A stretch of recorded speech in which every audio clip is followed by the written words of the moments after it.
Olá! Como vai? O apoio ao desenvolvimento tecnológico é uma das mais importantes atividades do Centro Brasileiro da Construção em Aço. É pensando na formação acadêmica que o CBCA apresenta e disponibiliza esta série de videoaulas sobre os principais aspectos das construções em aço. Na aula de hoje, vamos falar sobre a segurança contra incêndio em edificações. O objetivo é minimizar o risco à vida das pessoas que estão expostas a um incêndio. Mas você sabe como deve ser um edifício para ser seguro contra incêndio? Acho que é essencial, que tenha várias rotas de fuga. Precisa que as pessoas consigam sair do prédio rapidamente, os equipamentos básicos para apagar um incêndio, né? Tem que ter saída de incêndio, de fácil acesso, coisas assim. Mas em relação à estrutura, eu acho que tem que resistir por um certo tempo a um grande calor.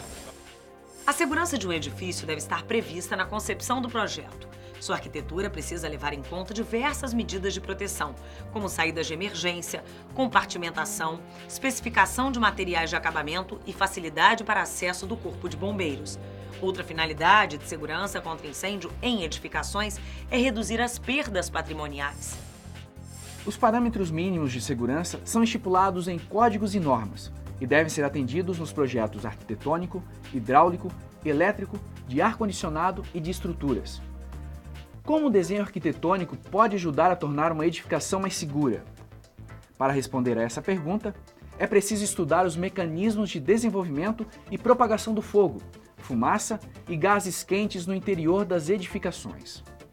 Alcançar o nível desejado de segurança contra incêndio significa integrar no projeto da edificação os sistemas de proteção ativa e passiva. Proteção passiva contra incêndio é o conjunto de medidas incorporadas à construção do edifício que devem ser previstas e projetadas pelo arquiteto. São medidas de proteção passiva: compartimentação horizontal e vertical, saídas de emergência, escolha adequada dos materiais de revestimento, resistência ao fogo dos elementos construtivos, controle de fumaça e separação entre edificações. A proteção ativa complementa a proteção passiva. É formada por sistemas que entram em ação no momento do incêndio e podem ser acionadas manualmente ou de forma automática. Alguns exemplos de proteção ativa são sistemas de detecção e alarme, chuveiros automáticos, hidrantes, extintores, iluminação e sinalização das rotas de fuga, dentre outros. Todos os materiais estruturais, como o concreto e o aço, podem sofrer redução de resistência em situações de incêndio. Uma estrutura segura deve suportar esses esforços. Por isso, é preciso levar em conta a relação entre a redução de resistência e a exposição desses materiais a altas temperaturas. A temperatura crítica é calculada a partir do nível de carregamento e das dimensões do elemento estrutural. Quanto menor o nível de carregamento, maior será o valor da temperatura crítica. Uma edificação estará segura se a temperatura que incide sobre o elemento estrutural for menor do que a temperatura crítica. A severidade de um incêndio real pode ser estimada a partir de algumas características da edificação: quantidade e tipo de carga de incêndio. Carga de incêndio é o nome dado ao material combustível presente na edificação. Ela é formada pelo mobiliário, revestimento de pisos e paredes, entre outros. Dimensões das janelas. É pela janela que entra o oxigênio, o material comburente da combustão. Por isso, suas dimensões influenciam na proporção do incêndio. Características térmicas dos vedos. O tipo de piso, paredes e teto pode impedir a propagação do incêndio para fora do compartimento. A partir dessas características, podemos determinar a curva temperatura-tempo, ou seja, a variação da temperatura média dos gases quentes que tomam o compartimento em função do tempo. Esse modelo matemático não corresponde ao incêndio real. Ele é denominado incêndio natural compartimentado. Em incêndios, a temperatura máxima atuante nos elementos de aço está associada ao valor máximo encontrado na curva natural do incêndio. O projeto de segurança contra incêndio deve demonstrar que a temperatura máxima no aço é menor do que a temperatura crítica. A engenharia de segurança contra incêndio evoluiu bastante nos últimos anos e modelos computacionais de incêndio muito refinados já são de uso comum na engenharia mundial. Os códigos e normas nacionais e internacionais costumam permitir a utilização de uma curva temperatura-tempo simplificada, chamada de curva do incêndio padrão. A curva padrão simula apenas a fase de aquecimento dos gases por meio de uma expressão logarítmica, que correlaciona a temperatura ao tempo, subindo indefinidamente. Ela não leva em conta as características do compartimento, por isso não é propriamente uma curva de incêndio, mas uma simplificação. É comum estabelecer um tempo em que a curva de aquecimento pode ser interrompida. Esse tempo é denominado tempo requerido de resistência ao fogo, TRRF. O tempo requerido de resistência ao fogo é o tempo mínimo que um elemento construtivo deve resistir quando sujeito ao incêndio padrão. Por ser uma curva padronizada e não uma curva temperatura-tempo de um incêndio real, ela é utilizada para verificação do projeto, para o dimensionamento do material de revestimento contra o fogo.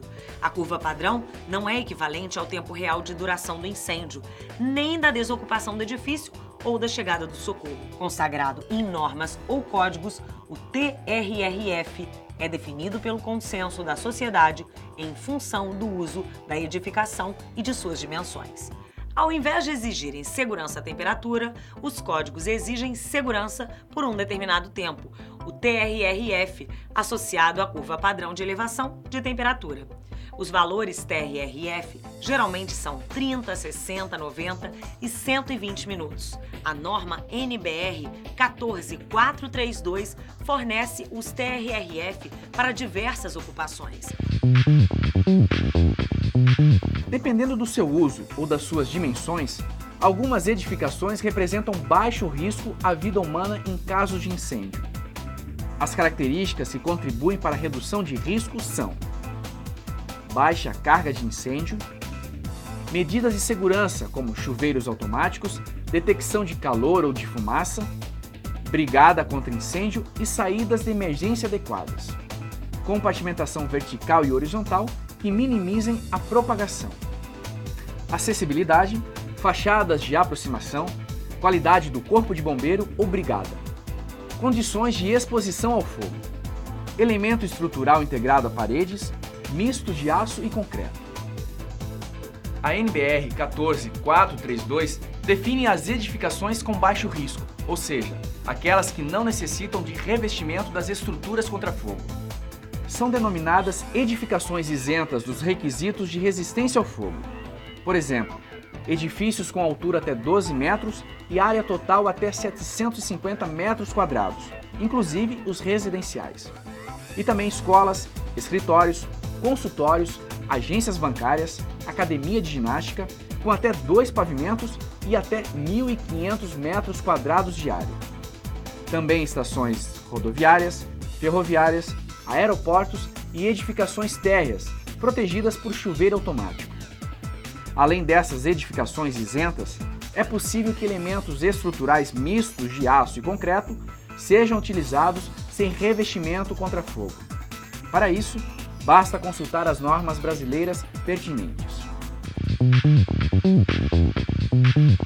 Quando necessário, é possível aplicar revestimentos contra fogo às estruturas de aço e impedir o aumento excessivo da temperatura.